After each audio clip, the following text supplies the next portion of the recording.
up to a ranch house at 2 o'clock in the morning, just out of the blue, when nobody knows you're coming, isn't necessarily always good for your health. And Gene says, oh, no, that's fine. Yeah, Gaydell's great. You're going to love her. He said, Roy's a little flaky, but he'll be asleep anyway. So we knock on the door, and Gaydell opens it up, and I'm here for the first time, and I wander in, and here's all this paper on the table. And I said, well, what's this? And she says, these are the galleys from my new book. Wow. Cool stuff, a real author. I mean, and so I did the thing that all authors absolutely hate to hear from anybody else. And that's, I always wanted to write a book. Okay. Now, Gaydell's cool. So she looks at me and she's got this Gaydell look where the eyebrow kind of goes up a little bit.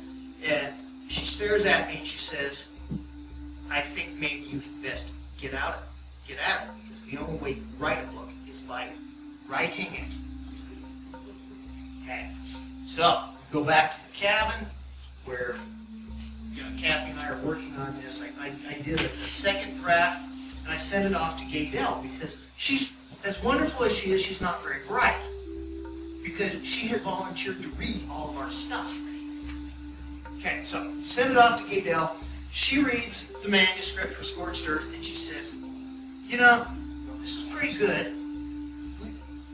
Would you mind if I send it off to Gene Williams, who's a novelist with the Western Writers? And she says, not only that, but you and Kathy had best go to the Western Writers Conference. Kathy and I looked at each other and looked at Gaydell and said, we can't afford to go to Fort Worth to go to a writers' conference. We're starving. And she says, well, if you're going to be an author, you can't afford not to go. So we loaded up our truck and our dog, and we threw him the fiddle years ago. It was going nowhere. And we went off, and Gene Williams, bless her heart, read that entire thing and left me this huge, giant manuscript full of little sticky notes saying, you can't do this is bad voice, this stinks in here, you do this.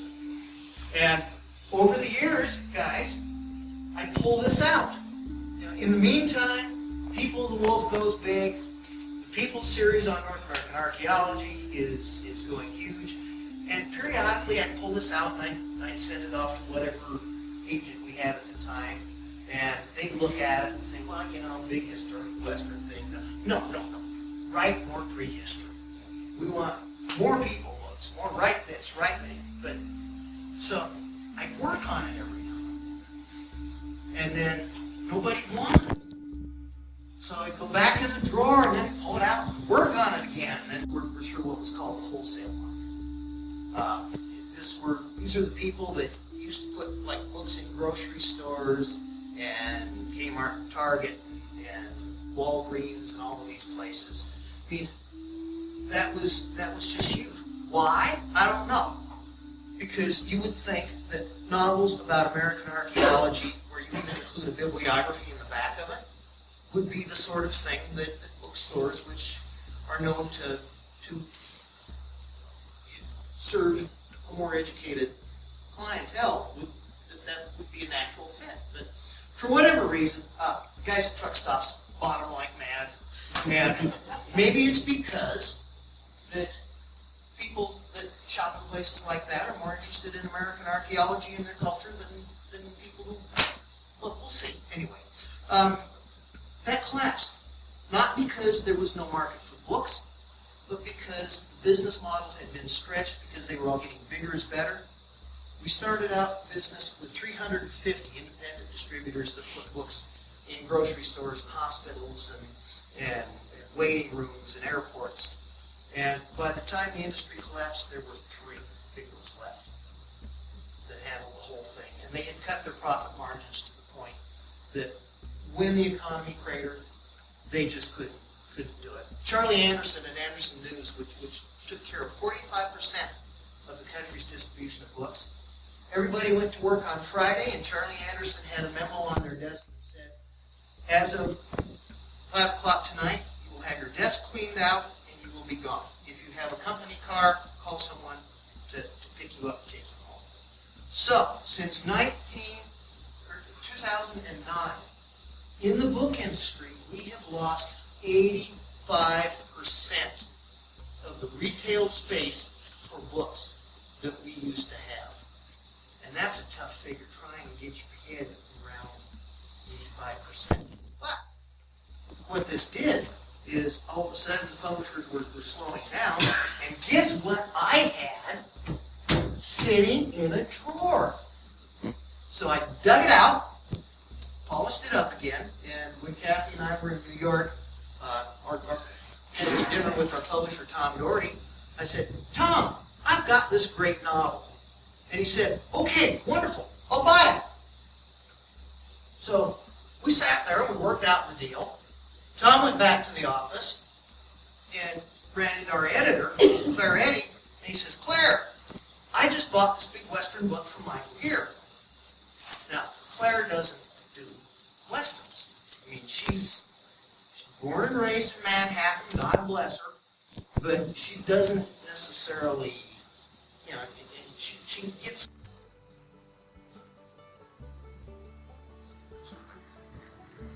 Bazooka. It works.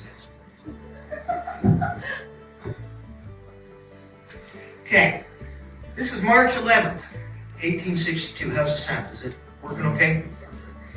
And this is after the Battle of Pea Ridge. The Hancock farm is east about 7 miles from the actual battlefield, down on the White River in northwest Arkansas. They've got 20 acres, part of which is in cotton, some in tobacco, the rest of it's in corn and wheat and oats. The house, like I said, is the first plank house to be made from the sawmill. That's kind of old man Hancock's standing pride. After the battle, the Confederates took that Hanover Road. That's how they retreated. So the Hancock house gets left with all the wounded that they can't carry during the rout. And as a result, their floors are covered with dying men. They've got them on the porch. They have just the house has been taken over with these men. And this is when Billy, young Billy, is the youngest of them. He's been up hiding in the hills because all Billy wants in life is he wants to hunt. He's not interested in this military stuff and going out doing orders and rank order drill and all of this other stuff. That's no fun. It's better to be out in the hills with his good friend John Gretz, the Cherokee, and authors steal from him all the time. And he's not really you, John, but we're a good starting point. Okay, so Billy has come sneaking in after the battle. It's after dark, and he comes up to the back of the house because there's all these people here. He knows Mom and Sister Sarah are there. And there's this incredible stench when he opens the back door. He walks in. It's the middle of the night. The floor seemed to move as the suffering men drew breath, shifted, squirmed. Some were covered with blankets or coats. Others just lay in their rented clothes. A low fire burned in the hearth. Sarah perched on one of the ornate chairs at the kitchen table, her head pillowed in her arms, apparently asleep. "Who are you?" a voice whispered from the side of the front door. Billy took the man's measure. Maybe a couple years older, oily black hair, haggard expression on his thin face. He wore a filthy gray coat, the knees out of his pants as he sat with his back propped against the wall beside the front door. "I'm Billy Hancock. I live here. Who are you?" "Private Joshua Armand, 3rd Louisiana, Hebert's Division." He gestured wearily. "I stayed to help Miss Hancock and Miss Sarah. Got to go in the morning, though. Reckon they'd think I was a deserter if I don't show for muster. And besides, them damn Yankees gonna be hot on our butts come sunup." "Where's Mom?" Armand gestured toward the bedroom. "Gone to catch herself a nap. Me? I ain't hardly slept in 3 days. Just been marching, shivering, shooting. Can't figure out why I can't sleep now." Smiled faintly. "Except when I close my eyes, all I see is horrors like all hell broke loose on earth." Armand frowned slightly. "Where you been all day?" Up in the woods. Since your army took most of our food, I've been hunting, trapping. Smiled crookedly. Avoiding being took into the army. Armand nodded absently. A couple of days ago, I'd have figured you for a yellow-bellied coward, Billy Hancock. But after I seen these days, you be the smartest boy I know. Armand's eyes drooped. Gonna catch some shut-eye now. You keep watch. Instantly, the man was asleep. Billy wrinkled his nose at the smell, picked his way among the bodies. Most, he discovered, had one of Pa's thick books under their heads for a pillow, some blood-soaked and now ruined. Adding to his unease, the floor that Ma had kept so spotless was tacky with pooled blood, dried urine, and other gore. Sis, he asked, pulling out the chair next to her. Wake up. What? Sarah blinked, lifted her head. Long blonde hair was arrayed, clotted where she pulled it back with blood-sticky fingers. Red smudges, as though she'd rouged her face, showed where she rubbed it with those same unwashed fingers. She stared at him through wounded and puffy eyes. Billy glanced around. Why'd Ma let him in? You think we had a choice? Someone's supposed to come for them. Maybe tomorrow. She reached up with blood-blackened fingers and rubbed her eyes. We finally got a line of the dead laid out in the front yard. 9 of them last count. Private Armand hadn't stayed, Ma and I wouldn't have been able to carry the boys out. We just didn't want to have to drag them, not in front of the others. It wouldn't have been seemly. How are you doing? Billy, I've seen things. God in heaven help me. The worst is when they cry out and they call on you to save them. I tell them that it'll be all right, but it won't. She nodded her hands, forearms swelling. It's lying, Billy. I wonder. God forgive me? Or am I just as damned as these poor fellows? God let him into this mess, I reckon, so he could probably care less. Billy looked out over the crowded floor where one of the men cried out, Mary, where you been? And then his voice dropped back to a mumble. His eyes blinking, he stared vacantly at the ceiling. Damnation, Billy whispered. Who's Mary? His wife, Sarah shook her head. He's gut shot. God help me, Billy, but I wish he'd die. Somewhere today I heard that being gut shot, well, it could take 4 or 5 days. She seemed suddenly to come to her senses. Why are you here? Soldiers could come anytime. Hell, sis, nobody cares. There's men all over. Half the country's crawling with Van Doren's fleeing soldiers. I'll be gone come dawn, nearer than I. Ain't none of them been out of place with you, have they? They've been treating you with respect? She gave him a disbelieving stare. Are you insane? I'm surrounded by gut shots, bullet broke arms and legs, head wounds, and blown off limbs. You think any of these poor boys would be trying to sport me off to the woods? She dropped her head in her hands. You amaze me sometimes.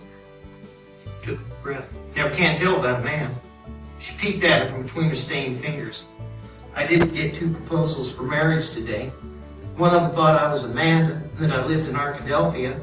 The other insisted I was Eudora over to Circe. What did you tell him? I told him, yes, you fool. And then I watched him smile and we talked about weddings and relatives. And then I watched him die. God help me, I don't want to ever spend another day like this. My soul can't take it. Come on, let's you and me head up to the trapper's cabin. This army business, let's let Army take care of it. Her look pronounced him a fool again. Do you really want to leave all this to Ma? No, hell, I don't want either one of you to put up with this. What is there to eat? Nothing. I don't need much, maybe corn mush. Her eyes darkened. We cooked everything today. Through the last we had, flour meal, dried meat, sugar into the big pot and boiled it. They stripped the cupboards.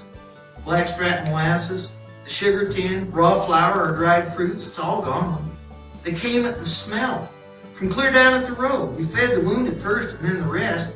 They hadn't eaten in 3 days, most of them. 3 days! What kind of army doesn't feed troops going on a hard fight for 3 days? Sighed, well, that's a long shot, but I'll check the hens for an egg when I take feed up the creek tomorrow. There's no chicken feed. There's a whole sack of cracked corn when I left. Ain't no chickens down here to eat it. She turned those eyes on his. They ate it. 1 handful per man, washed down with a cup of water from the spring house. Hay's gone too. Cavalry took it. What was left of the black boar didn't even make it down the lane. Don't know about the brood sow. She wasn't well headed. She's headed south in a couple dozen stomachs. He stared at his sister's wooden eyes. How did this happen to us? On the floor, one of the men gave off a rattling gasp, trembled, went stiff, his back arched, face twitching. Then he relaxed, jaw opening slackly, his wide eyes empty, fixed on the ceiling. Thank you, God, Sarah whispered as she closed her eyes. I was supposed to ride his mother, some street in Pine Bluff. Can't remember the rest. Shotgun blast nearly ripped off his cock and blew off one's nuts. Sarah! Her eyes had that flat emptiness, no change in her expression. Things I've seen, she chuckled hollowly, mocking herself. I'm not the same girl I was, brother, but I'd give anything to be her again someday.